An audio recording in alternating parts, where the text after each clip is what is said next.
গল্পকথন by আদর চ্যানেলে আপনারা শুনছিলেন সাদাত হোসেনের লেখা উপন্যাস শঙ্খচূড় দ্বিতীয় খণ্ড। আজ শুনবেন অষ্টম পর্ব। অন্নপূর্ণা দেবী ক্রমশ অস্থির হয়ে উঠেছেন। তার চিহ্নিত জায়গাটি খুঁড়ে জমকূপের নামার সিঁড়ির দ্বিতীয় ধাপের নিচ অবধি উন্মুক্ত করা হয়েছে। সেখানে প্রাচীন পাথরের খণ্ডটি এখনো তেমনই আছে। অন্ধকারে জায়গাটি নির্জন। এদিকে তেমন একটা কেউ আসেও না। ফলে কাজটি করতে খুব একটা বেগ পেতে হলো না রঘু ও ভীমের। পাথরখণ্ডটিকেও খুব সহজেই সরিয়ে ফেলল তারা। তারপর মোমের মৃদু আলোয় তাকালো নিচে। লোহার সংকীর্ণ একখানা সিঁড়ি নেমে গেছে নিচে। রঘু সেই সিঁড়ি বেয়ে নেমে গেল। এরপর নামবেন অন্নপূর্ণা দেবী। ওপর থেকে তাকে নামতে সাহায্য করবেন ভীম। নিচে থেকে ধরে রাখবে রঘু। কিন্তু তার আগে কুঞ্জবালাকে মহল থেকে বেরিয়ে আসার চূড়ান্ত সংকেত পাঠাতে হবে। সে এলে তাকে সঙ্গে নিয়ে নামবেন অন্নপূর্ণা দেবী, সবশেষে ভীম। কারাগারের উত্তর ফটকের কাছাকাছি জায়গাটা থেকে সংকেত পাঠাতে হবে কুঞ্জবালাকে। আগের দুবারও তাই করেছিল ভীম, কারণ ওখান থেকেই মহলের ঘরখানা সবচেয়ে স্পষ্ট দেখা যায়। ফলে অন্নপূর্ণা দেবীকে জমকূপের সিঁড়িতে বসিয়ে রেখেই কারাগারের উত্তর ফটকের কাছে গেল সে। তারপর সংকেত পাঠালো, পরপর দুবার। অপেক্ষায় থাকতে লাগলো কুঞ্জর। কথা ছিল আগে ভাগেই প্রস্তুত হয়ে থাকবে সে, এবং সংকেত পাওয়া মাত্রই যত দ্রুত সম্ভব ঈশানকে নিয়ে নেমে আসবে। কিন্তু বেশ কিছুক্ষণ অপেক্ষা করার পরও কুঞ্জবালার আগমনের কোনো চিহ্নই দেখা গেল না। বিষয়টা দুশ্চিন্তার। কোনো সমস্যা হয়নি তো? ভীম তৃতীয়বার সংকেত পাঠালো, তারপর চতুর্থবার, তারপর পঞ্চম। সময় গড়িয়ে যেতে থাকল। অপেক্ষা ও শঙ্কার সুদীর্ঘ প্রহর। কিন্তু কুঞ্জর কোনো আভাস নেই। তাহলে ভীম কি করবে বুঝতে পারছে না। সে কি মহলে গিয়ে দেখে আসবে? কিন্তু সেটা কোনোভাবেই ঠিক হবে না। ব্যাপারটা ঝুঁকিপূর্ণ হয়ে যাবে। তাছাড়া অন্নপূর্ণা দেবী বিষয়টা পছন্দ নাও করতে পারেন। তার চেয়ে বরং ফিরে গিয়ে তাকে পরিস্থিতিটা জানানো উচিত। সেটাই সুবিবেচনা প্রস্তুত হবে। ভীম অবশ্য আরো বেশ কিছুক্ষণ অপেক্ষা করল। মশাল তুলে সংকেত দিল আরো বার কয়েক। কিন্তু লাভ হলো না। কুঞ্জবালা নেমে এলো না। চিহ্নিত ভীম এবার ছুটল জমকূপের দিকে। সেখানে তখন রুদ্ধশ্বাস, উত্তেজনা, অনিশ্চয়তা ও শঙ্কায় দরদর করে ঘামছেন অন্নপূর্ণা দেবী। কুঞ্জবালাকে নিয়ে এখনো আসছে না কেন ভীম? কোনো বিপদ হয়নি তো তার? কিংবা কুঞ্জর? একবার নিজে গিয়ে দেখে আসার কথাও ভাবলেন। কিন্তু ঝুঁকির কথা ভেবে শেষ অবধি চূড়ান্ত সিদ্ধান্ত নিতে পারলেন না। বসে রইলেন ভয়ানক অস্থিরতা নিয়ে। এত বিলম্ব তো হওয়ার কথা নয়। কোনো অঘটন ঘটেনি তো? তার বুকে তখন প্রবল জলের সর্বগ্রাসী ঘূর্ণির মতো তীব্র এক অশনি সবকিছু শুষে নিতে লাগলো। কি করবেন এখন? যাবেন নিজেই? শেষ পর্যন্ত অবশ্য আর অপেক্ষা করতে পারলেন না। উঠে দাঁড়ালেন আচমকা। যা হওয়ার হবে। নিজে গিয়ে দেখে আসবেন পরিস্থিতি। কিন্তু তার আগেই ভীমের ছায়ামূর্তিটাকে দেখতে পেলেন তিনি। আচ্ছা অন্ধকারে ছুটে আসছে সে। কুঞ্জবালা নেই তার সাথে। কি হয়েছে কুঞ্জবালার? ভীম কাছে আসতেই প্রশ্নটা করলেন তিনি। ভীম অবশ্য স্পষ্ট কোনো জবাব দিতে পারল না। বলল, রানীমা, আমি জানি না সেখানে কি হয়েছে।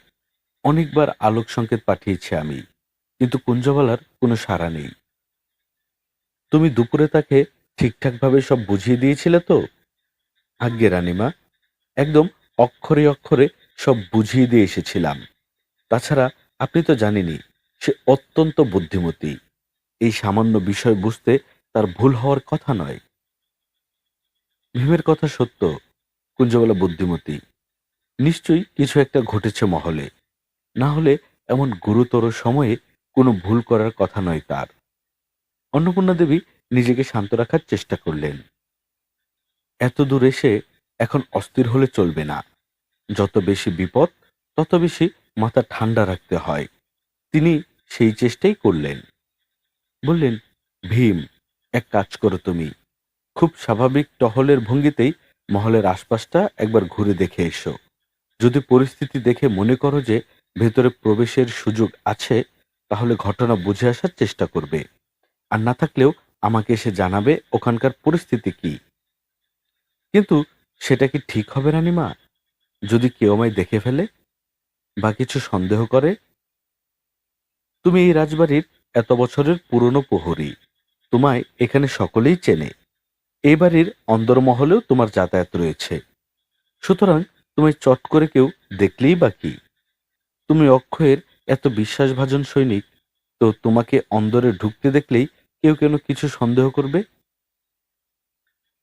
অন্নপূর্ণা দেবীর কথায় যুক্তি আছে, কিন্তু বিষয়টা এভাবে ভাবেনি ভীম। আসলে যে কাজটি সে করছে তা কোনোভাবেই তার বিশ্বাসযোগ্যতার সঙ্গে সঙ্গতিপূর্ণ নয়। ফলে নিজের মনে মনেই অপরাধী হয়ে উঠেছিল। কিন্তু অন্নপূর্ণা দেবীর কথা শুনে যেন হারানো আত্মবিশ্বাস আবার ফিরে পেল। বলল, আপনার কথাই ঠিক রানীমা। আমি নিজের মনের কাছে নিজেই নিজেকে চোর ভেবে ফেলেছিলাম, বলে ম্লান হাসল। তারপর হাঁটতে শুরু করলো মহলের দিকে। অন্নপূর্ণা দেবীর অস্থিরতা তাতে কাটল না। তার অবচেতন মন যেন কুহু ডাক ডাকছে, যেন ভয়ানক কোনো অশনি সংকেত টের পাচ্ছেন তিনি। ভীম কি পারবে মহলের ভেতরে ঢুকতে? এক কাজ করলে কেমন হয়, তিনি নিজেও যদি মহলের কাছাকাছি যাওয়ার চেষ্টা করেন। রাজবাড়ির দাসীর পোশাক তার পরনে, আসলে মুখমণ্ডল ঢাকা, ফলে চট করে কারো চিনে ফেলার সুযোগ নেই। কিন্তু রাত বিরাতে ভেতর মহলের দাসীদের যেমন অনুমতি ছাড়া বাইরে যাওয়া নিষেধ, তেমনি নিষেধ বাইরে থেকে কারো ভেতরে প্রবেশও। ফলে তিনি হয়তো ভেতরে প্রবেশ করতে পারবেন না। প্রহরীরা আটকে দেবে, তল্লাশি করবে। তখন ধরা পড়ে যাওয়ার সম্ভাবনাও শতভাগ। কিন্তু ভেতরে না হোক, অন্তত মহলের কাছাকাছি তো তিনি যেতে পারেন। বাহির মহলের দাসীরা সারা রাতি নানান কাজে ব্যস্ত থাকে, ফলে তাদের আলাদা করে তল্লাশি করা হয় না। এই সুযোগটা তিনি নিতে পারেন। মহলের কাছাকাছি গিয়েও যদি কিছু আঁচ করা যায়, কোনো আভাস পাওয়া যায় ভেতরের। ভাবতেই ভীমের পিছু নিলেন অন্নপূর্ণা দেবী। অন্ধকারে কয়েক পা মাত্র এগিয়েছেন, এই মুহূর্তেই চিৎকারের শব্দটা শুনতে পেলেন তিনি। আকাশ ফাটানো চিৎকারে রাতের নৈশব্দ ভেঙে যেন খান খান হয়ে গেল, টুকরো টুকরো হয়ে ছড়িয়ে পড়ল চারিপাশে। তারপর মুহুর্মুহু আর্তনাদে কেঁপে উঠতে লাগলো রাতের অন্ধকার। কেউ চিৎকার করে বিলাপ করছে। প্রথমে তার কণ্ঠ ছিল তীব্র ভয়, গা হিম করা আতঙ্ক, তারপর খানিক নিস্তব্ধতা, তারপর সকরুণ আর্তনাদ। ওই কণ্ঠ কার? কুঞ্জবালার নয় তো? অন্নপূর্ণা দেবীর অকস্মাৎ মনে হলো তার ফুসফুস বায়ুশূন্য হয়ে গেছে। তিনি দম নিতে পারছেন না। যে কোনো সময় বুক ফেটে বেরিয়ে আসবে হৃৎপিণ্ড। ঈশানের কিছু হয়েছে? ভীম ততক্ষণে থমকে দাঁড়িয়েছে। খানিক আগের নীরব নির্জীব রাজবাড়ি হঠাৎই আলোড়িত হয়ে উঠল। স্পন্দন তৈরি হলো পুরো মহল জুড়ে। চারপাশে লোকজনের ছোটাছুটির শব্দ শোনা গেল, চিৎকার শোনা গেল আরো কিছু কণ্ঠের। তবে সেই সকল কণ্ঠের ভেতর থেকে কুঞ্জবালার কণ্ঠকে আর আলাদা করা গেল না। একটা ঝাঁকড়া গাছের পাতার আড়াল থেকে চুপচাপ মহলের দোতলায় তাকিয়ে রইলেন অন্নপূর্ণা দেবী। মানুষের কস্ত পদক্ষেপের ছুটোছুটি দেখা যাচ্ছে। মশাল হাতে একদল সৈনিকও ছুটে এসে উঠে গেল সিঁড়ি বেয়ে। পুরো রাজবাড়ি ততক্ষণে জেগে উঠেছে। বন্ধ ঘরগুলোতেও জ্বলে উঠতে শুরু করেছে আলো। এত রাতে কি হয়েছে ওখানে? তুমুল চিৎকার, হৈ হট্টগোল চারিদিকে। ভিড় বাড়ছে। আশেপাশের সকল মহল থেকে ছুটে আসছেন লোকজন। এর মধ্যেও কারো গা হিম করা জান্তব চিৎকার ভেসে আসতে লাগলো। কণ্ঠটা একজন পুরুষ মানুষের। কে মানুষটা? অরিন্দম নয় তো? চকিতে গায়ে কাঁটা দিয়ে উঠল অন্নপূর্ণা দেবীর। এত দূর থেকে ঠিকঠাক ঠাউর করা সম্ভব নয়। তারপরও মনে হলো বারান্দায় অরিন্দম দাঁড়িয়ে আছে এবং স্বাভাবিক অবস্থায় নেই সে। হাত পা ছুড়ে বিকট শব্দে হিংস্র গর্জন ছাড়ছে। তাকে সামলানোর চেষ্টা করছে ছুটে আসা সৈনিকেরা। কিন্তু বুনো দানবে পরিণত হওয়া অরিন্দমকে যেন সকলে মিলেও সামলাতে পারছে না। মহলের বাইরে প্রশস্ত প্রাঙ্গণও ততক্ষণে লোকে গিজগিজ করছে। পুরো রাজবাড়ির সকল মানুষ যেন জমায়েত হয়েছে সেখানে। কিন্তু অরিন্দমকে কিছুতেই বাগে আনা যাচ্ছে না। সে উন্মাদের মতো দুহাতে আঘাত করে চলছে তাকে ধরতে আসা সৈনিকদের সঙ্গে। গা হিম করা ভয়াল চিৎকার। এর মধ্যেই চিত্রলেখা দেবীকে দেখতে পেলেন অন্নপূর্ণা দেবী, তার সঙ্গে অক্ষয়াদিত্যও। সুসজ্জিত দেহরক্ষী বেষ্টিত দুজন সামনের প্রাঙ্গণ পেরিয়ে মহলের দিকে হেঁটে গেলেন। তাহলে কি ঈশানের কিছু হয়েছে? চিত্রলেখা দেবী কি অরিন্দমকে দিয়েই ঈশানকে হত্যার পরিকল্পনা করেছিলেন, যাতে দায়টা সরাসরি কৃষ্ণেন্দু মিত্রের ঘাড়েই যায়? ভাবতেই গায়ে কাঁটা দিয়ে উঠল অন্নপূর্ণা দেবীর। তার মানে ঘটনা ঘটার পরই চিত্রলেখা দেবী ঘটনাস্থলে পৌঁছেছেন, যাতে সবার সঙ্গে তিনি নিজেও সাক্ষী দিতে পারেন যে এই ঘটনা ঘটিয়েছে অরিন্দম। কৃষ্ণেন্দু মিত্র হয়তো এতক্ষণে খবর পেয়ে গেছেন। তিনি আস্তে আস্তে কি তবে ঈশান খুন হয়ে যাবে, নাকি ইতিমধ্যেই খুন হয়ে গেছে সে? অন্নপূর্ণা দেবী আর ভাবতে পারলেন না। আচমকা গাছের আড়াল থেকে বেরিয়ে এলেন তিনি। মহল থেকে আসা এক চিলতে আলো এসে পড়েছে তার মুখে। ভীম ফিসফিস করে বলল, কি করছেন রানীমা? আমি আমার ঈশানকে দেখব, নিজ চোখে দেখব। দয়া করে এই কাজ করবেন না রানীমা, এ সাক্ষাৎ মৃত্যু। হোক মৃত্যু, আমি আর কিচ্ছু পরোয়া করি না। আমার ঈশানের যদি কিছু হয়। বলেই তিনি ছুটতে শুরু করলেন মহলের দিকে, কিন্তু পারলেন না। তার আগেই অকস্মাৎ একটি ছায়ামূর্তি এসে দাঁড়ালো তার সামনে। প্রায় মুখোমুখি সংঘর্ষ হতে যাচ্ছিল তাদের। শেষ মুহূর্তে নিজেকে সামনে নিল সামনের মূর্তিটি। আচ্ছা অন্ধকারে সে অস্পষ্ট বলল, রানীমা। অন্নপূর্ণা দেবী মেয়েটির দিকে তাকালেন। কুঞ্জবালা। এক মুহূর্তেই খুশি হয়ে গেলেন তিনি।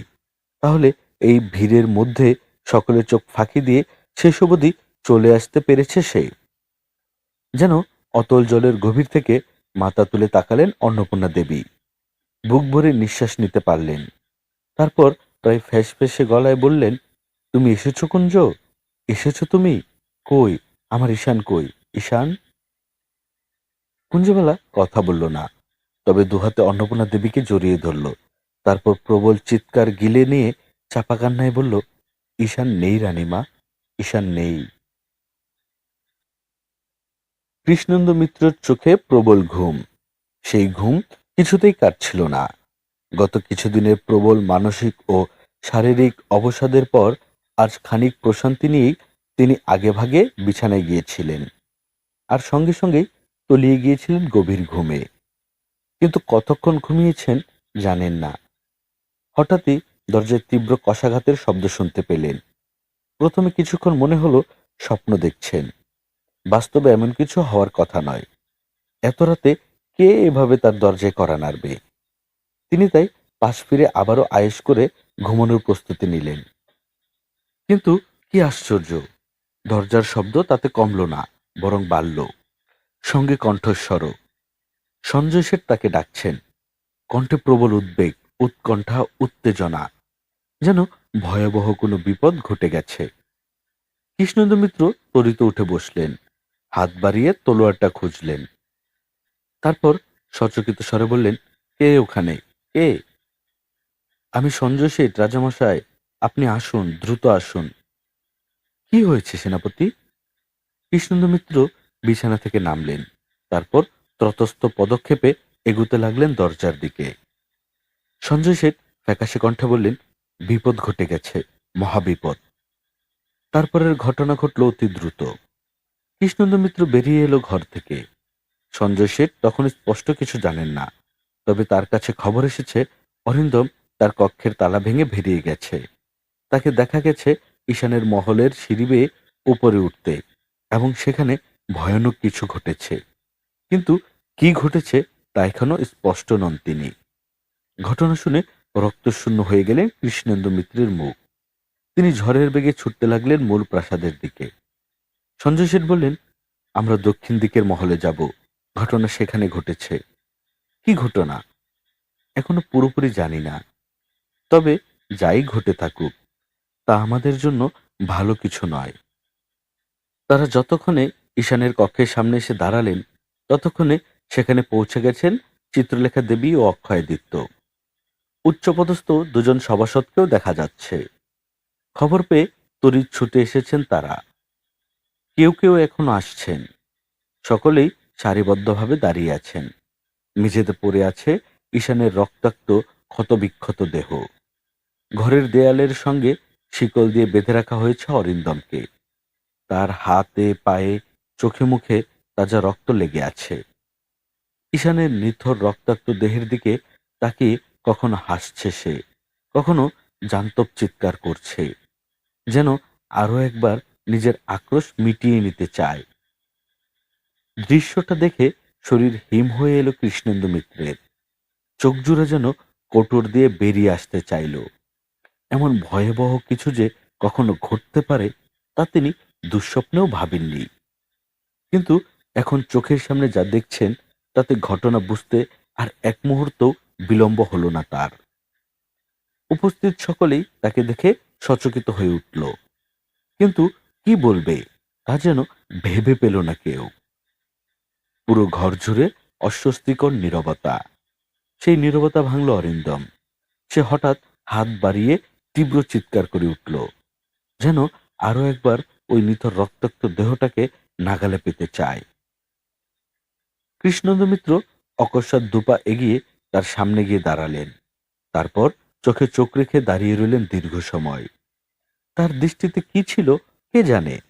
অরিন্দম হঠাৎ চুপসে গেল, তবে কৃষ্ণেন্দু মিত্র তাতেও সন্তুষ্ট হলেন না। আচমকা সজোরে লাথি বসালেন অরিন্দমের মুখে। তারপর কোমর থেকে তলোয়ারখানা খাপমুক্ত করলেন, যেন এখনই এক কোপে শিরোচ্ছেদ করে ফেলবেন। কিন্তু তার আগেই সঞ্জয় শেঠ সহ আরো কয়েকজন এসে তাকে নিবৃত্ত করলেন। অরিন্দম পড়ে রইল শক্ত মেঝেতে। তার ঠোঁট ও নাক কেটে দরদর করে রক্ত ঝরছে, তবে তাতে একটুও বিচলিত মনে হলো না তাকে, এবং ধীরে সুস্থে উঠে বসল সে। তারপর চিৎকার করতে লাগলো জান্তব স্বরে। কৃষ্ণেন্দু মিত্র দ্রুত ঘটনাস্থল ত্যাগ করলেন। ভোর রাতের দিকে তার সঙ্গে জরুরি আলোচনায় বসলেন চিত্রলেখা দেবী ও অক্ষয়াদিত্য। বিধ্বস্ত ভঙ্গুর কৃষ্ণেন্দু মিত্র তেমন কোনো কথাই বলতে পারলেন না, কেবল ফেল ফেল করে তাকিয়ে রইলেন। তবে তিনি স্পষ্ট বুঝতে পারছেন তার স্ত্রী ও সন্তানদের জীবিত উদ্ধারের আর কোনো সম্ভাবনাই অবশিষ্ট নেই। ঈশানের খবর পাওয়া মাত্রই তাদের বিনা দ্বিধায় হত্যা করবেন বিনয়াদিত্য, এবং সেই উপায় হবে অত্যন্ত নৃশংস, নিষ্ঠুর। আর তারপর নিজের সর্বশক্তি নিয়ে তিনি ঝাঁপিয়ে পড়বেন চন্দ্রগড়ের উপর। সুতরাং এই যুদ্ধ থেকে সরে দাঁড়ানোরও আর কোনো উপায় রইল না তার। নিজেকে এত অসহায় ও দুর্বল এর আগে কখনো মনে হয়নি কৃষ্ণেন্দু মিত্রের। মাত্র কয়েক মুহূর্তেই যেন তার বয়স বেড়ে গেল। প্রবল রোগ শোকে ভেঙে পড়া নুজো এক বৃদ্ধের মতো শূন্য চোখে তাকিয়ে রইলেন তিনি, যেন নিঃস্ব সর্বশান্ত এক মানুষ। অক্ষয়াদিত্য বললেন, জানি না কি বলবো, কিন্তু পরিস্থিতি যে এমন একটি জায়গায় এনে আমাদের দাঁড় করাতে পারে তা কে জানত। কৃষ্ণেন্দু মিত্র কথা বললেন না।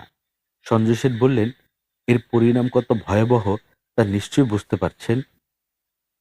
কেন পারবো না, সেটি ভেবেই তো দিশেহারা লাগছে। রায়পুরে আর এক মুহূর্ত নিরাপদ নয় রাজা কৃষ্ণেন্দু মিত্রের পরিবার, বরং যে কোনো মুহূর্তে যে কোনো কিছু ঘটে যেতে পারে।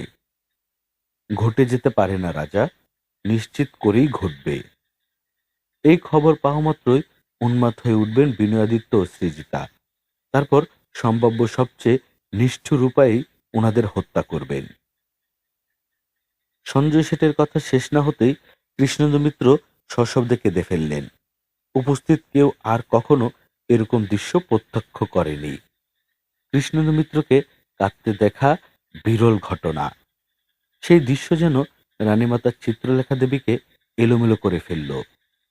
তিনি তার আসন থেকে উঠে এসে কৃষ্ণেন্দু মিত্রের পাশে দাঁড়ালেন। তারপর আলতো করে হাত রাখলেন তার কাঁধে। কোমল ও আর্দ্র কণ্ঠে বললেন, আপনাদের কি বলে সান্ত্বনা দেব আমার জানা নেই। তবে এই পরিস্থিতিতে আপনি যতটা কষ্ট পাচ্ছেন তার চেয়ে কম কষ্ট আমি পাচ্ছি না। সন্তান হারানোর বেদনা কেমন আমি জানি। আমার চেয়ে বেশি আর এই বেদনা কে জানে? বলে সামান্য থামলেন তিনি।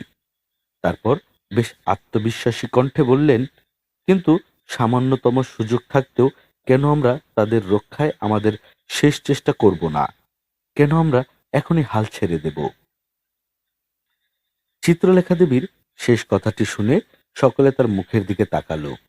এই পরিস্থিতিতে কৃষ্ণেন্দু মিত্রের পরিবার রক্ষায় হাল না ছেড়ে দিয়েই বা কি বা করণীয় আছে তাদের? প্রশ্নটা করলেন সঞ্জয় শেঠ। বললেন, রানীমা, হাল না ছেড়ে দিয়ে কি করব আমরা? এই ঘটনা যাতে এখনই কিছুতেই রায়পুরে পৌঁছতে না পারে সেই ব্যবস্থা করব। চিত্রলেখা দেবীর এইটুকু কথাতেই যেন নড়ে চড়ে বসলেন কৃষ্ণেন্দু মিত্র ও সঞ্জয় শেঠ। তাদের ফ্যাকাশে চোখে হঠাৎই যেন খানিক আলোর আভাস দেখা দিল। চিত্রলেখা দেবী বললেন, যতক্ষণ না এই খবর রায়পুরে পৌঁছাবে ততক্ষণ অবধি তাদের কাছে ঈশান কিন্তু জীবিতই, এবং আপনার সন্তানরাও নিরাপদ। চিত্রলেখা দেবীর কথাটা বুঝতে যেন খানিক সময় লাগলো সকলে। তিনি বললেন, সুতরাং যে কোনোভাবেই হোক এই খবর এই রাজবাড়ির বাইরে যেন যেতে না পারে সেই ব্যবস্থা করতে হবে। হুম, বলে গম্ভীর হয়ে উঠলেন সঞ্জয় শেঠ। তারপর খানিক ভেবে দ্বিধাগ্রস্ত কণ্ঠে বললেন, কিন্তু কতদিন? আমাদের বন্দি বিনিময় চুক্তির তারিখও তো হয়ে গিয়েছে। নানান অজুহাতে এই তারিখ বিলম্বিত করতে হবে যতটা সম্ভব, জবাব দিলেন চিত্রলেখা দেবী। কিন্তু কতবার, কতদিন? একদিন না একদিন তো তাদের জানাতেই হবে। তাছাড়া আমাদের বিলম্ব তাদের অধৈর্য ও সন্দেহগ্রস্ত করে তুলবে। তা করবে, কিন্তু সহসাই চট করে সুস্পষ্ট চূড়ান্ত কোনো সিদ্ধান্তে তারা পৌঁছে যেতে পারবে না। একটা দ্বিধায় ভুগবে, আর তাদের সেই দ্বিধাই আমাদের জন্য সম্ভাব্য সেরা সুযোগ। সেরা সুযোগ? এবার কপাল কুঁচকে তাকালেন কৃষ্ণেন্দু মিত্র। হ্যাঁ, কিভাবে? যেভাবে সিদ্ধান্তহীনতায় ভোগা অপ্রস্তুত কোনো শিকারকে একজন দক্ষ ও সতর্ক শিকারী খুব সহজেই বধ করতে পারে। এতক্ষণে চিত্রলেখা দেবীর কথা স্পষ্ট হতে শুরু করলো সকলের কাছে। তিনি বিষয়টি আরো পরিষ্কার করলেন। বললেন, তারা এখন বন্দি বিনিময় চুক্তির জন্য অপেক্ষা করছে। মানসিকভাবেও কেবল ওই বিষয়টিই নিয়ে ভাবছে। তারপরও যদি আমরা ধরে নিই যে তাদের যুদ্ধ প্রস্তুতিও রয়েছে, কিন্তু সেই প্রস্তুতি আমাদের মতো এত জোরালো হওয়ার কথা নয়। খুব স্বাভাবিকভাবেই সেটি হবে বেশ খানিকটা ঢিলে ঢালা, তাই না? আজ্ঞে, বললেন অক্ষয়াদিত্য। কারণ তারা এখন এতটুকু অন্তত জানে যে আমরা কোনোভাবেই আগ বাড়িয়ে তাদের কোনো আক্রমণ করব না। একদমই তাই। আর সে কারণেই এই যুদ্ধ জয়ের এর চেয়ে বড় কোনো সুযোগ আর আমাদের হতেই পারে না। হুম, চিহ্নিত গম্ভীর স্বরে বললেন সঞ্জয় শেঠ। বিষয়টা গভীরভাবে খতিয়ে দেখেছেন। এখন একটা মাত্র বিষয় আমাদের নিশ্চিত করতে হবে, আর সেটি হচ্ছে ঈশানের মৃত্যুর ঘটনা যাতে কোনো ক্রমেই এই রাজবাড়ির বাইরে যেতে না পারে। চিত্রলেখা থামলেও তখনই কেউ কথা বললেন না। তবে এটুকু বোঝা গেল যে কৃষ্ণেন্দু মিত্রের ধ্বংস প্রয়াস সম্ভাবনার পালে সামান্য হলেও হাওয়া লাগতে শুরু করেছে। তিনি অক্ষয়াদিত্যের দিকে তাকিয়ে অনুকম্পা প্রার্থনার ভঙ্গিতে বললেন, আপনি দয়া করে এক্ষুনি রাজবাড়ির নিরাপত্তা জোরদারের ব্যবস্থা করুন রাজা। এই ঘটনা কোনোভাবেই যেন রাজবাড়ির বাইরে যেতে না পারে। আমার সন্তানদের জীবন মরণ এখন নির্ভর করছে এই ঘটনার গোপনীয়তা রক্ষার উপর। অক্ষয় বললেন, আপনি নিশ্চিন্ত থাকুন, সেই ব্যবস্থা আমরা করব। চিত্রলেখা বললেন, আপনার পরিবার আর আমার পরিবার তো আলাদা কিছু নয়। সুতরাং তাদের সামান্যতম ক্ষতির আশঙ্কাও যাতে রোধ করা যায়, তার সর্বোচ্চ ব্যবস্থাই করা হবে। এই রাজবাড়ি থেকে যেন একটা কাকপক্ষীও বাইরে যেতে না পারে, সেটি নিশ্চিত করা হবে। আপনি নিশ্চিন্ত থাকুন। আমরা তাহলে পূর্ব নির্ধারিত বন্দি বিনিময় চুক্তির কি করব? জিজ্ঞেস করলেন সঞ্জয় শেঠ। কোনো একটি যুক্তিগ্রাহ কারণ তৈরি করুন, যাতে বিনয়াদিত্যের তারিখ পেছানোটাকেও খুব স্বাভাবিক ঘটনা বলেই মনে হয়। আজ্ঞে, বলে ভাবতে বসলেন সঞ্জয় শেঠ। কৃষ্ণেন্দু মিত্র খানিক আগে দমবন্ধ অবস্থা থেকে কিছুটা হলেও যেন নির্ভার অনুভব করতে শুরু করেছেন। বিনয়াদিত্যকে যদি এমন কোনো খবর পাঠানো যায় যে এই মুহূর্তে বিশেষ কোনো কারণে অক্ষয়াদিত্য বন্দি বিনিময় চুক্তিতে উপস্থিত থাকতে পারছেন না, আরো কিছুদিন বিলম্ব হলে পারবেন, তাহলে তারিখ পরিবর্তনে তিনি আগ্রহী হয়ে উঠতেও পারেন। কারণ অক্ষয়াদিত্যকে হত্যার এমন সুযোগ তিনি হারাতে চাইবেন না। বিষয়টি মনে মনে ভেবে দেখলেন কৃষ্ণেন্দু মিত্র। চিত্রলেখা দেবী ও অক্ষয়াদিত্য চলে গেলে বিষয়টি নিয়ে সঞ্জয় শেঠের সঙ্গেও আলাপ করলেন। সব শুনে সঞ্জয় শেঠ একমত হলেন।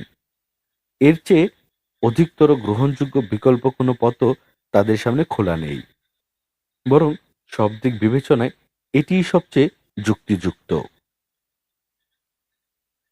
একটা বিভীষিকাময় অন্ধকার রাতের শেষে পূবাকাশে সামান্য আলোর আভাস যেন তারা দেখতে পেলেন। কিন্তু সেই আলো পুরোপুরি পরিস্ফুটিত হওয়ার সঙ্গে সঙ্গে আবার যেন নিকষ কালো মেঘ ঘনীভূত হতে লাগলো।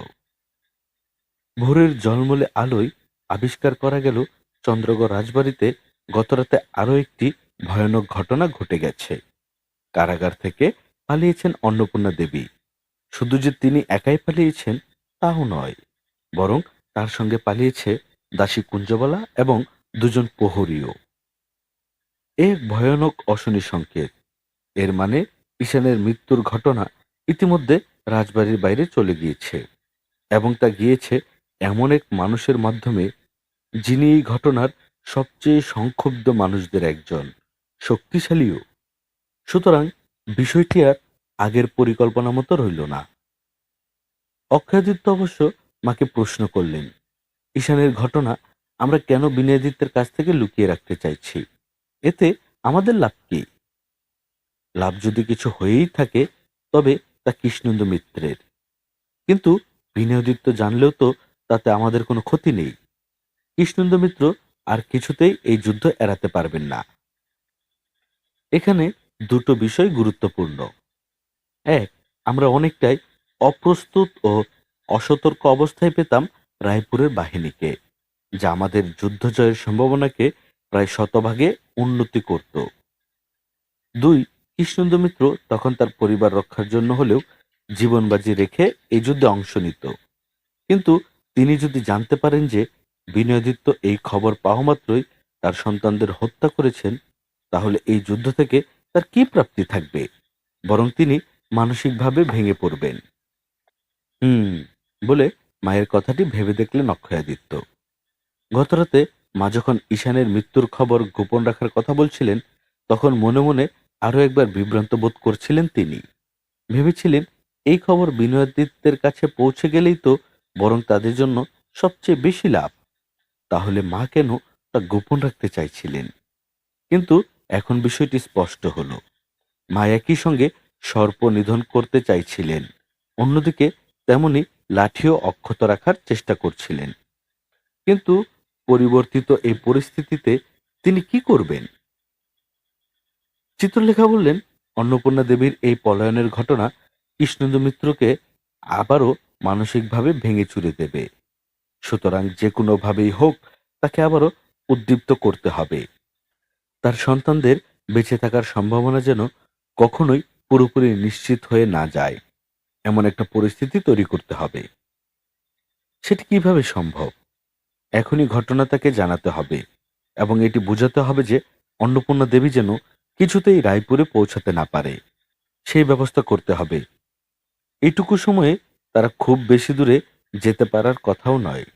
সুতরাং এক্ষুনি তার খোঁজে লোক পাঠাতে হবে এবং চন্দ্রগড় থেকে রায়পুর যাওয়ার সকল পথে করা পাহারা ও তল্লাশির ব্যবস্থা করতে হবে, যেন সেই পাহারা গলে একটা পিঁপড়াও বের হতে না পারে। এবং এই কাজটি করতে হবে কৃষ্ণেন্দু মিত্রের সৈন্যদের দিয়েই, সঞ্জয় সেটের নেতৃত্বে। এতে তারা অনেকটাই উজ্জীবিত ও আশ্বস্ত বোধ করবেন। অক্ষয়াদিত্য আরো একবার মায়ের দিকে তাকিয়ে রইলেন।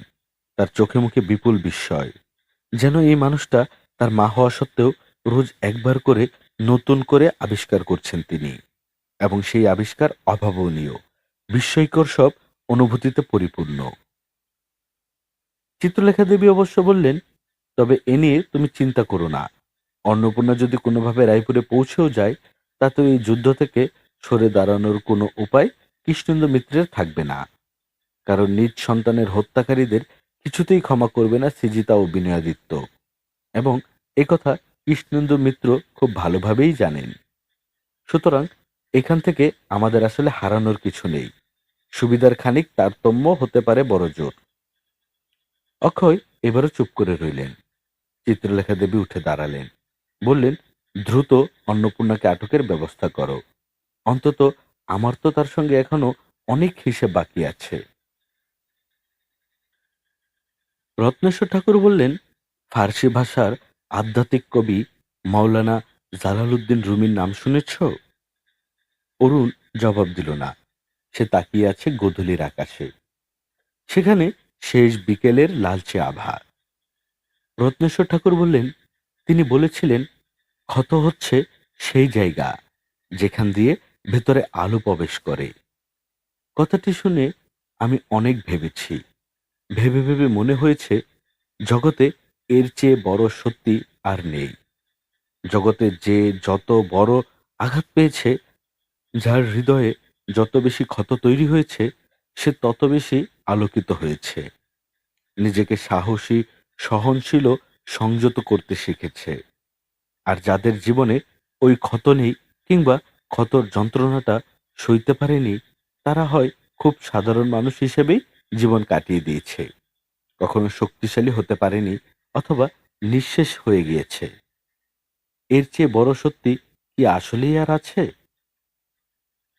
অরুণ কথা বলল না, যেন চারপাশের কোনো শব্দ, কথা, কোলাহলী তার কানে পৌঁছাচ্ছে না। সে তাকিয়ে আছে নির্বিশেষ, নিমগ্ন, কিংবা বোধহীন। রত্নেশ্বর ঠাকুর বললেন, আমি জানি তুমি কি মানসিক অবস্থার মধ্য দিয়ে যাচ্ছ। তোমার মনের অবস্থা কি সেটিও বুঝতে পারছি। তোমায় সান্ত্বনা দেওয়ার উপায়ও আমার জানা নেই। কিন্তু অরুণ, সেই এতটুকু থেকে তোমায় আমি চিনি। আর 10টি সাধারণ শিশুর মতো তোমায় কখনো মনে হয়নি। আর হয়নি বলেই হয়তো আমি আমার ভাবনা, বোধ, দর্শন দিয়ে তোমায় গড়ে তুলতে চেয়েছি। কতটুকু পেরেছি জানি না, তবে এতটুকু জানি, ক্ষত তোমায় ক্ষয় করতে পারে না, বরং আরো শক্তিশালী করতে পারে।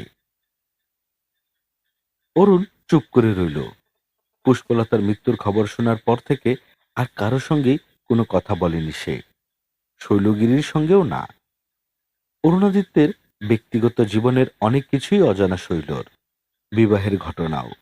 ফলে প্রতাপনারায়ণের কাছ থেকে তার স্ত্রী বিয়োগের অমন হৃদয় বিদারক নৃশংস ঘটনা শোনার পর মানসিকভাবে বড়সড় ধাক্কাই খেয়েছিল সে। বজ্রাহতের মতো তাকিয়েছিল প্রতাপনারায়ণের দিকে। এমনকি দুদিন আগেও রামচন্দ্রপুরে নামিয়ে দেওয়া সেই অচেনা অজানা মেয়েটিকে নিয়ে অরুণের সঙ্গে যে আচরণ সে করেছিল, তা নিয়েও নতুন করে অনুশোচনায় দগ্ধ হচ্ছিল। প্রবল অনুতাপ ও অপরাধবোধ ক্রমশ অরুণের প্রতি তাকে আরো বেশি সহানুভূতিশীল করে তুলল। ফলে বাকি পটটুকু যতটা সম্ভব তার সঙ্গে ঘনিষ্ঠ হয়ে থাকার চেষ্টা করেছিল, যেন সঙ্গী হতে চাইছিল তার ওই অবর্ণনীয় যন্ত্রণার। কিন্তু অরুণ তাতে বিন্দুমাত্র সাড়া দিল না, বরং হঠাৎই যেন দুর্বুদ্ধ অস্পর্শ এক মানুষে পরিণত হলো সে। পুষ্পলতার সঙ্গে অমন কিছু ঘটতে পারে, বা প্রতাপনারায়ণ যা বলছেন তা প্রকৃতই সঠিক, এ কিছুতেই বিশ্বাস হয়নি তার। যেন পুরোটাই কল্পিত কিংবা দুঃস্বপ্ন।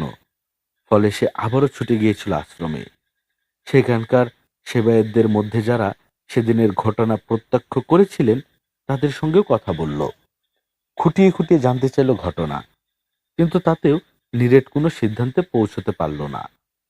কারণ পুষ্পলতাকে কখনো সামনাসামনি দেখা হয়নি তার। ফলে তাদের বর্ণনা শুনেও কিছুই বুঝতে পারল না। প্রতাপনারায়ণ অবশ্য আবারও তাকে নিশ্চিত করলেন যে ওই মৃতদেহ পুষ্পলতারই। সেই এতটুকু বয়স থেকে তিনি পুষ্পলতাকে কুলেপিঠে করে বড় করেছেন, হারিয়ে যাওয়ার আগ মুহূর্ত অবধি দেখেছেন, তার পরনের পোশাক তিনি চেনেন। সুতরাং কিছুতেই ভুল হওয়ার কথা নয় তার। সেই থেকে আরেকটা কথাও বলেনি অরুণ, যে অনুভূতি তার সমগ্র শরীর ও মনকে বিবশ করে রাখল, আচ্ছন্ন করে রাখল অবর্ণনীয় যন্ত্রণা আর অসহনীয় দুঃস্বপ্নে, তাকে প্রশমিত কিংবা প্রকাশিত কোনোটিই করার সামর্থ্যই তার নেই। নানান এলোমেলো ভাবনা অবিরাম তাকে ক্ষতবিক্ষত করতে লাগলো। প্রশ্নের পর প্রশ্ন তৈরি হতে লাগলো মনে। আচ্ছা, জীবন এমন কেন? কেন এখানে মানুষের প্রাপ্তি ও অপ্রাপ্তির সমীকরণ সবসময় গোলমেলে এক ধাঁধা হয়ে থাকে? মানুষ যা চায় আর যা পায় তার হিসেব কেন চিরকালই হয়ে থাকে চির অমীমাংসিত? সে তো তার জীবনের অপ্রাপ্তিগুলোকে মেনে নিতেই শিখেছিল, কোনো প্রত্যাশাও রাখেনি আর। এই যে পুষ্পলতা, সে তো তার কাছে আরাধ্য কেউ ছিল না, বরং অনিচ্ছায় বাধ্য হয়েই তাকে গ্রহণ করতে হয়েছিল। তারপরও কেবল নৈতিক দায় আর প্রতিশ্রুতি রক্ষার জন্যই তাকে ত্যাগ করার কথা কখনো ভাবিনি। নিজের মনকে ক্রমাগত বুঝিয়েছে, অবিরাম যুদ্ধ করেছে নিজের সঙ্গে।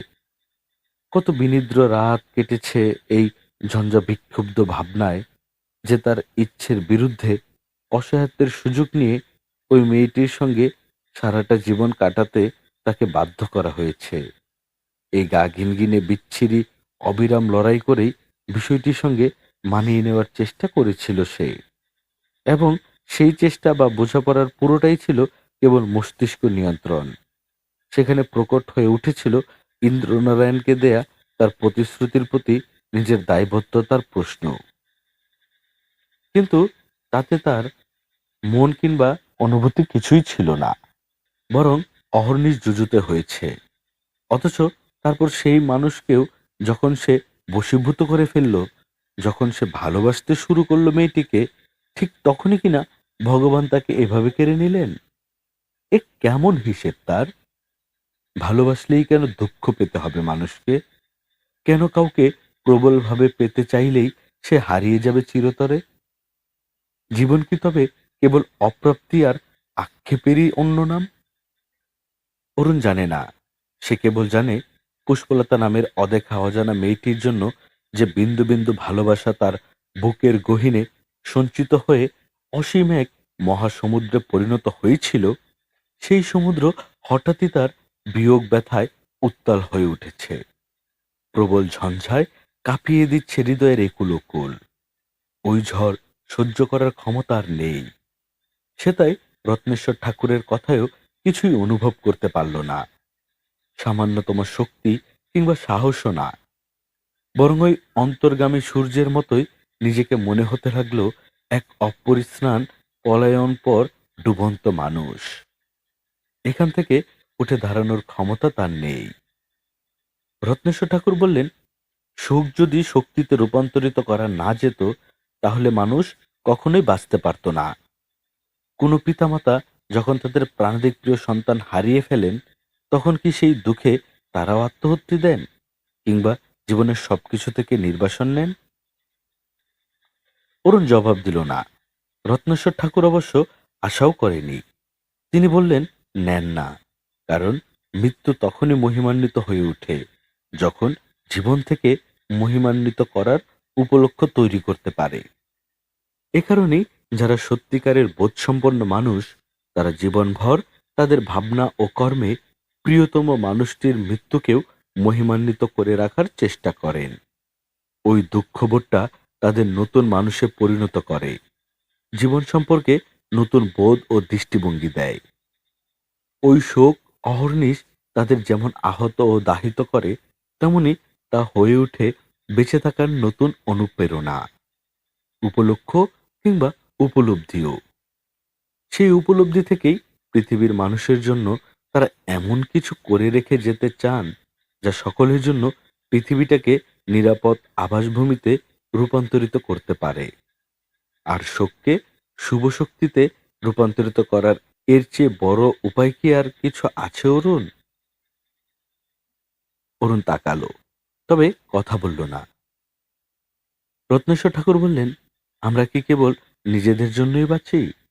কেবল নিজেদের ব্যক্তিগত দুঃখ, বেদনা, আনন্দ কিংবা অর্জনের জন্যই? নাকি আমাদের এই সকল প্রাপ্তি অপ্রাপ্তি উপলক্ষ হতে পারে জগতের আর সকল মানুষও, যারা বেঁচে থেকেও মৃতের মতো জীবনযাপন করছে, যারা বঞ্চিত, নিপীড়িত, আহত কিংবা পরাধীন, তাদের শোক, যন্ত্রণা, দুঃখ কিংবা দহনের বোধও কি আমাদের নয়? নাকি আমরা কেবল নিজেদের জন্যই বাঁচব? আজ পুষ্পলতার সঙ্গে যা হয়েছে তা যদি অন্য কারোর সঙ্গে হতো, তাহলে তার সেই যন্ত্রণাও কি আমাদের যন্ত্রণা হওয়া উচিত নয়? কিন্তু তা কি হয়? আমরা একে অন্যের দুঃখে আহত হই, আনন্দ উদযাপন করি, করি না?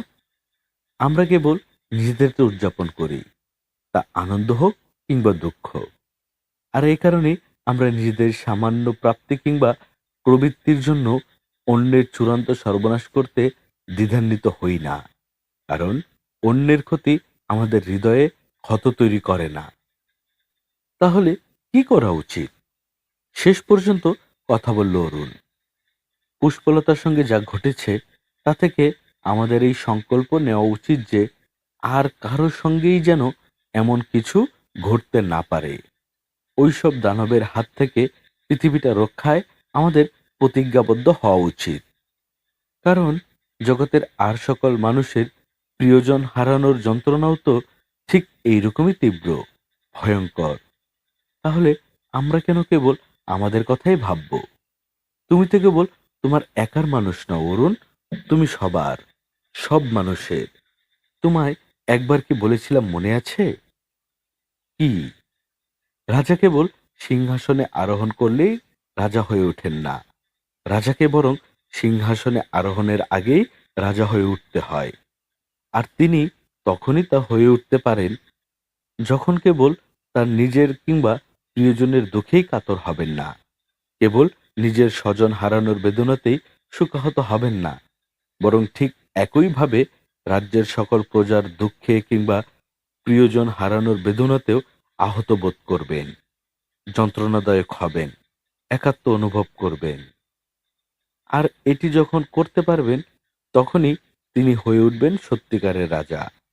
না হলে তিনি কেবল হয়ে থাকবেন তার একার মানুষ, তার নিজ পরিবারের একজন। কিন্তু রাজা তো সকলের, সব মানুষের। কে জানে, ভগবান হয়তো এই দুঃখটা তোমায় সে কারণেই দিয়েছেন, যাতে তুমি আর সবার যন্ত্রণাও বুঝতে পারো, এই দুঃখের দহনে পুরো সত্যিকারের খাঁটি মানুষ হয়ে উঠতে পারো। অরুণ উঠে দাঁড়ালো। রত্নেশ্বর ঠাকুরের কথাগুলো যে তাকে খুব স্পর্শ করলো তা নয়, বরং কেন যেন আগের মতো আর একাত্ম অনুভব করতে পারল না।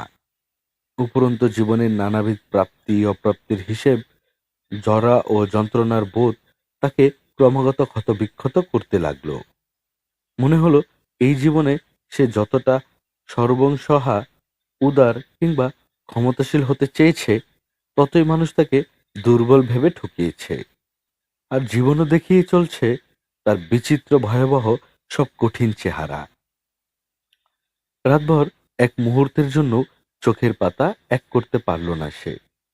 শেষ রাতের দিকে বেশ ঠান্ডা পড়ে এখানে। কোথা থেকে একটা হিমেল হাওয়া এসে ছুঁয়ে দেয় শরীর। তাতে জড়সড় হয়ে পায়ের কাছে থাকা ভারী কম্বলটা টেনে নিতে ইচ্ছে হয়। অরুণও ঠিক তাই করতে যাচ্ছিল, কিন্তু শেষ মুহূর্তে আচমকাই থমকে গেল। তারপর গুটিসুটি পায়ে বেরিয়ে এলো বাইরে। সেখানে ঘুটঘুটে অন্ধকার। সেই অন্ধকারেই কাছের কোথাও থেকে একটা পাহাড়ি নদী বয়ে যাওয়ার শব্দ হঠাৎ কানে এলো। অরুণ সেই শব্দ লক্ষ্য করে হাঁটতে লাগলো। বেশ খানিকটা পথ পেরিয়ে এসে নদীটাকে পেল সে।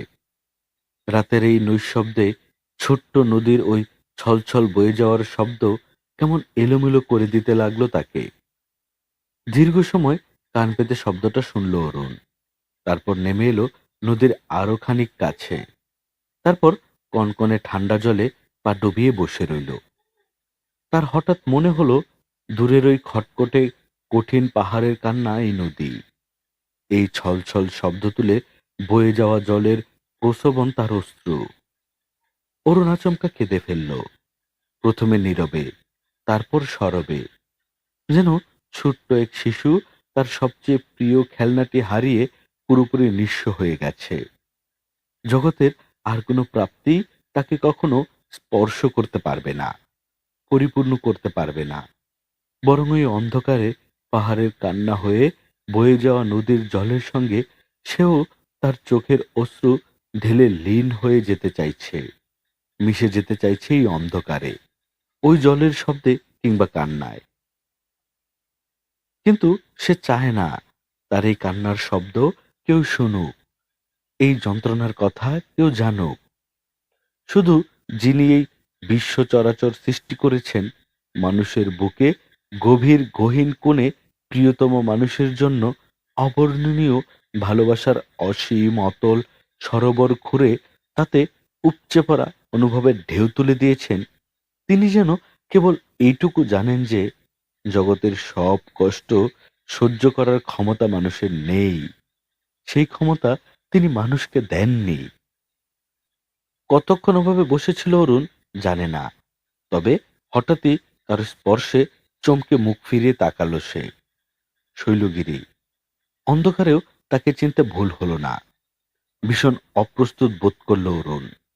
নিজের এমন ভগ্নদশা কাউকে দেখাতে চায়নি সে। এই করুণ কান্নাও না। শৈলগিরি নিশ্চয় পেছনে দাঁড়িয়ে এতক্ষণ সব শুনেছে। কি লজ্জা! ভেতরে ভেতরে ভীষণ গুটিয়ে গেল অরুণ।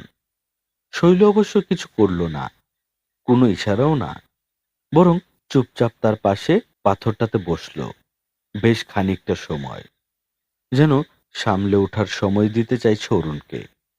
কিন্তু কনকনে ঠান্ডা জলে পা ভিজিয়ে বসে থাকা অরুণ তখন শীতে কাঁপছে।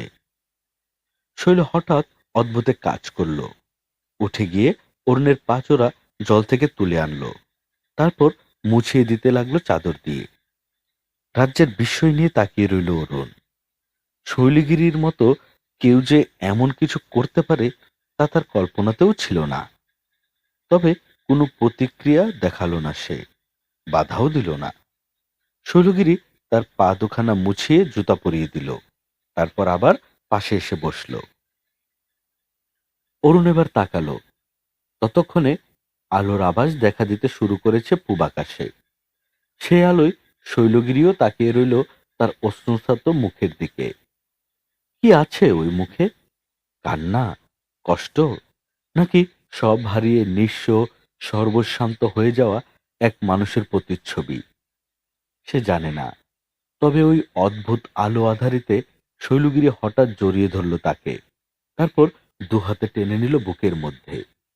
তার মাথায়, চুলে, মুখে, কপালে হাত বুলাতে লাগলো প্রবল মমতায়। অরুণ কিছু বলল না, কিন্তু তার হঠাৎ মনে হলো এই মায়াময় স্পর্শটুকুর ভীষণ প্রয়োজন ছিল তার। ছোট্ট শিশুর মতো শৈলগিরির বুকের সঙ্গে মিশে রইল সে, যেন বিশাল বটবৃক্ষের বুকে ঝরে বিধ্বস্ত ডানা ভাঙা এক পাখি আশ্রয় খুঁজছে। অরুণ আবার কাঁদল। তার এই কান্না নিঃশব্দ, কিন্তু কাঁপছে সে। তার সেই কম্পন কিংবা কান্নায় শৈলগিরির বুকের ভেতর বয়ে যেতে লাগলো তীক্ষ্ণ শীতল এক নদী। সেই নদী তাকে ভাসিয়ে নিয়ে যেতে লাগলো অজানা কোনো গন্তব্যে। ওই গন্তব্যের ঠিকানা শৈলগিরি জানে না, তবে এইটুকু জানে এই মানুষটাকে আর কখনো কষ্ট পেতে দেবে না সে। নিজের সবটুকু দিয়ে আগলে রাখবে পরম মমতায়, সুতীব্র ভালোবাসায়। কিন্তু এই মানুষটা কি তার সেই ভালোবাসায় সাড়া দেবে?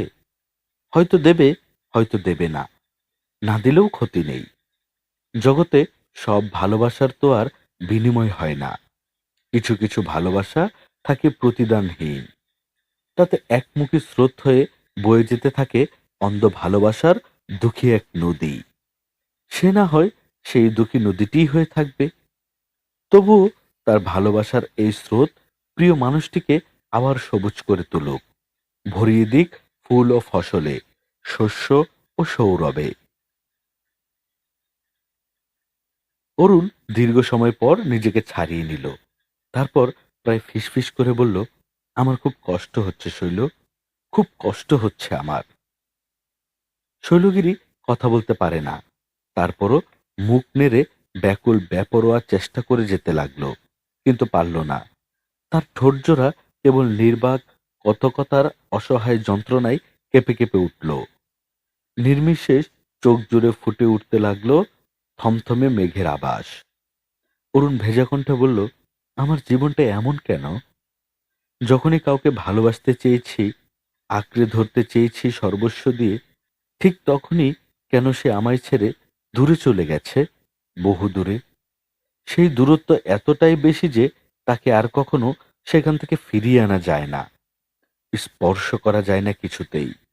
কিংবা যাকে বিশ্বাস করেছি, সে কেন জগতের সবচেয়ে জঘন্যতম কুৎসিত বিশ্বাসঘাতকতায় আমার বিশ্বাসের পৃথিবীটা ভেঙে টুকরো টুকরো করে দিল? এমন জীবন কেন আমার? এ কেমন ভাগ্য! এই প্রথম কথা বলতে না পারার তীব্র কষ্টে ছটফট করতে লাগলো শৈলগিরি। এমন ভয়ানকভাবে আহত ক্ষতবিক্ষত একজন মানুষকে কি করে সান্ত্বনা দেবে সে? কি করে তার ক্ষততে প্রলেপ লাগানোর চেষ্টা করবে? কথা বলতে না পারলে মানুষ তার অনুভূতির সবটুকু কি করে প্রকাশ করে? নিজের জীবনে যে দুর্ঘটনা ঘটে গেছে তা এতকাল নিয়তি হিসেবেই মেনে নিয়েছিল সে। অল্প বয়সের তীব্র আবেগ কিংবা প্রবল বেপরোয়া মনোভাব থেকেই বনপতির চোখ ফাঁকি দিয়ে চন্দ্রগড় রাজবাড়িতে ঢোকার অভিনব এক উপায় আবিষ্কার করে ফেলেছিল সে। তাতেও যদি চন্দ্রদের লুপ্ত ইতিহাসের কোনো চিহ্ন তার চোখে পড়ে। তাছাড়া ওই রাজবাড়ি নিয়ে কত গল্পই না সে শুনেছিল। দু চোখ ভরে তা দেখার কৌতূহল হয়তো দুর্দমনীয় করে তুলেছিল অপরিপক্ক বয়সের দুঃসাহসী সেই মেয়েটিকে। কিন্তু তার পরিণতি যে এমন ভয়ানক হবে তা কে জানত? কিন্তু তারপরও ওই নিয়ে কোনো আফসোস বা অনুশোচনা কখনো হয়নি তার। বরং মনে হয়েছে সেদিন যা করেছিল তা তার হৃদয়ের খুব কাছের কোনো অনুভব থেকেই করেছিল। চন্দ্রগড় রাজবাড়িতে চন্দ্রদের ধ্বংসপ্রায় ইতিহাসের চিহ্ন খুঁজে পেতে কম চেষ্টা তো বনপতি করেননি, কিন্তু ব্যর্থ হয়েছিলেন। তার সেই চেষ্টায় সে না হয় খানিক দুঃসাহসী হয়ে উঠেছিল। কিন্তু আজ এত বছর পর অরুণের সঙ্গে কথা বলতে না পারায় ভীষণ আক্ষেপ হতে লাগলো শৈলগিরির। এই মানুষটিকে সে কিছুই বলতে পারবে না। তার এই দুঃসময় দহনের দিনে খানিক আদুরে কথায় তাকে আগলে রাখতে পারবে না। সে হঠাৎ অরুণের গাল চেপে ধরল, তারপর তাকিয়ে রইল চোখে। ওই চোখে পৃথিবীর সব বিষাদ, শূন্যতা, কান্না যেন মিলেমিশে একাকার হয়ে আছে, ফ্যাকাশে হয়ে আছে মৃত মাছের চোখের মতন। শৈলগিরির খুব ইচ্ছে হচ্ছিল কিছু বলতে, সে জানে না কি বলবে, কিন্তু মুখ ফুটে স্পষ্ট শব্দে কিছু একটা বলার জন্য তার বুকের ভেতরটা ছটফট করতে লাগলো। সে তো কথা বলতে পারে না, তাহলে কি করে বলবে?